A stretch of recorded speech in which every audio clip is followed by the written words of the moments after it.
Assalamu alaikum everyone. Today we will discuss the numerical thermal properties of matter. So first, what will be the temperature on Kelvin scale, and the temperature on Celsius is 20 degrees Celsius. As we know, the temperature to Kelvin equals to 273 plus degrees Celsius. So what is the value given in the numerical? It's 20 degrees. So temperature in Kelvin must be 293 Kelvin. Okay, it's simple. Change 300 Kelvin scale into Celsius. So by doing this, by doing temperature in Celsius as temperature in Kelvin minus 273. Just by changing the position, we will get the temperature in Celsius. So this will be equal to 300 minus 273, which is equal to 27 degrees Celsius. That is 27 degrees Celsius. Okay, these are the two basic formulas to remember. First one is this one, how to convert Celsius into Kelvin and how to convert Kelvin into Celsius. Convert 50 degree on Celsius scale into Fahrenheit. For Fahrenheit, it's equals to 1.8 centigrade plus 32. So what is the value of Celsius? Celsius value is 50 plus 32. So we get the required answer. These are the general formulas just to convert this and this. Now, the next question is convert 100 Fahrenheit to Celsius. So Fahrenheit equals to 1.8 Celsius plus 32. Now we have to find the Celsius. So first is this plus 32, and then turns into minus 32, 1.8 Celsius. The Celsius must be equals to Fahrenheit minus 32 divided by 1.8. So Celsius equals to, what is the value of Fahrenheit? 100 minus 32 divided by 1.8. So this value was equals to 37.8 degrees C. So the next question is, a container has 2.5 liters of water at 20 degrees Celsius. How much heat? That is, the volume is 2.5 liters, 2.5 liters, mass is 2.5 kg, that is mass of volume, mass of water. Then what is the temperature? Temperature is 20 degrees C. So we know that the heat transfer must be equals to mc delta T. That is, heat transfer, heat flow is equals to mc delta T. What is the value of C for water? C value is 4200 joule per kg per Kelvin. So by putting the value, initial temperature is 20, Then the final temperature is, that is the how much heat is transferred. So the first is the initial temperature and then the final temperature. The initial temperature given as 20 degrees Celsius and the final is 100 degrees Celsius. The change will be 80 degrees Celsius.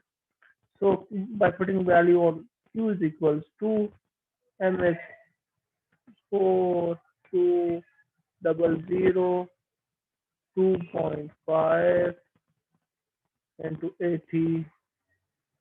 This will give the value of 8,40,000 joule. Okay, this is the required answer. Now the next numerical is a brass rod is 1 meter long. That is, length is L naught equals to 1 meter. The temperature is first, that is this is the initial temperature. This is the final temperature. So T equals to 30 degrees Celsius, and which must be equals to 30 plus 273 equals to 303 Kelvin, and T naught equals to 0 degrees Celsius, which must be equals to 0 plus 273, which is equals to 273 Kelvin. Okay, now the change in temperature, delta T. Delta T must be equals to T minus T naught. So what is the value of T? T value is 303 Kelvin minus 273 Kelvin. So delta T must be equals to 30 Kelvin. 30 Kelvin. Now the values are, the alpha value is for brass equals to 1.9 into 10 raised power minus 5 Kelvin inverse. Okay, then as we know that the how to find, or the formula is L equals to, because we have to find the length, L equals to L naught 1 plus alpha delta T. So now just putting the values.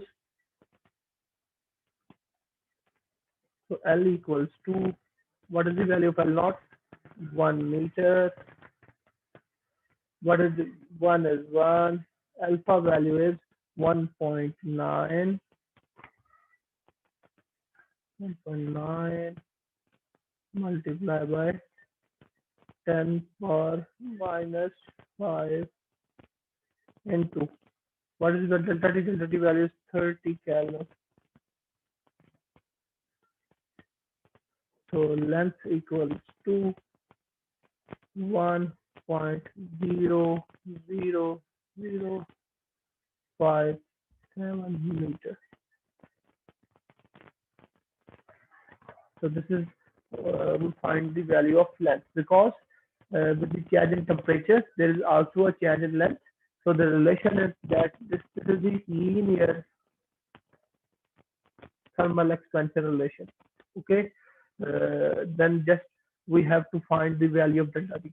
So delta T must be equal to, that is the initial or the final temperature minus initial temperature, or the difference between initial and final temperature.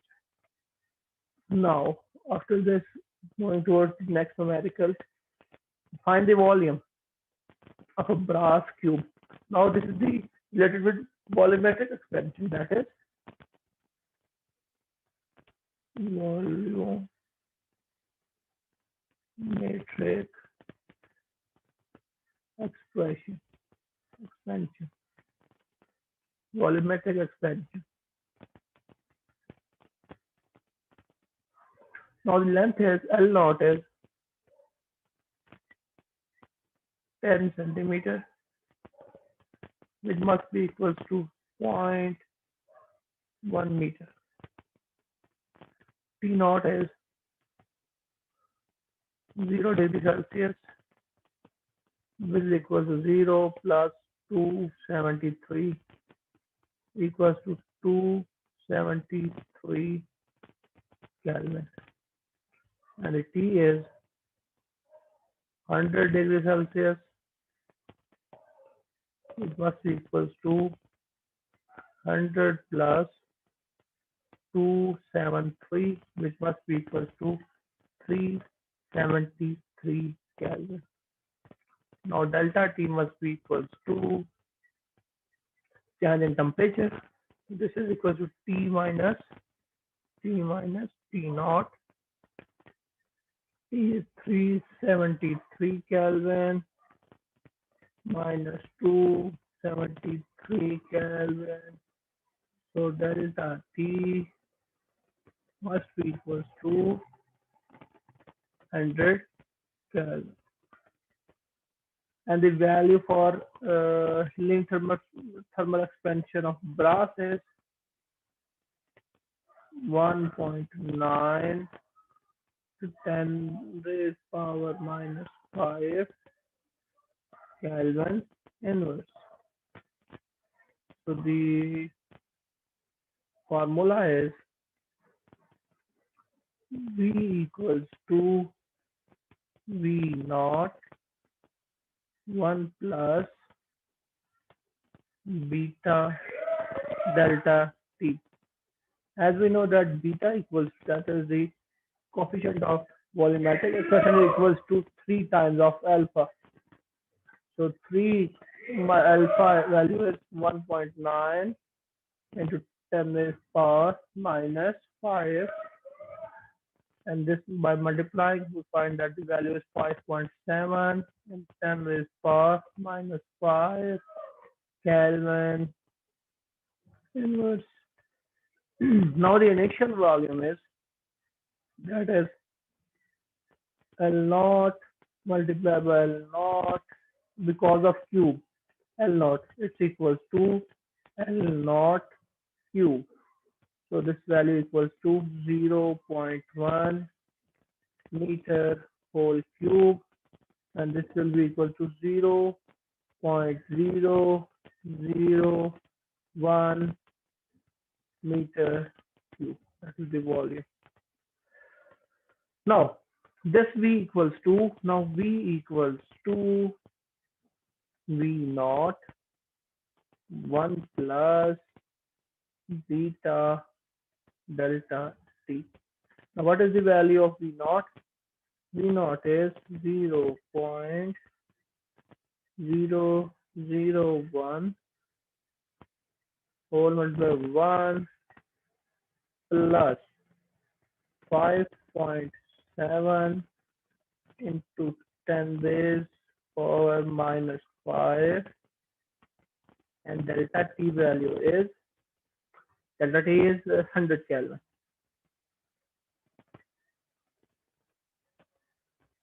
So by multiplying off, V equals to 1.0057 to 10 raised power minus 3 meter cube. This is the value of volume. So just by elaborating the last two numericals, in second last we have to find the linear expansion, that is L, and the last we have to find the value of volume or volume thermal expansion. There is a coefficient, that is beta. So we always given the value of alpha. So beta equals to 3 times of alpha. Why? Because there is a change in volume. So change in volume is length multiplied by length multiplied by length in this scenario. So alpha plus multiplied by alpha multiplied by alpha, or plus alpha plus alpha, this will make 3 alpha. So beta equals to 3 times of alpha. So by putting the value of alpha, we find the beta, and then simply putting the value in this expression, and we find the value of volume expansion. So that's it from this lecture. Hope you understand each and everything. Goodbye and Allah Hafiz from this lecture.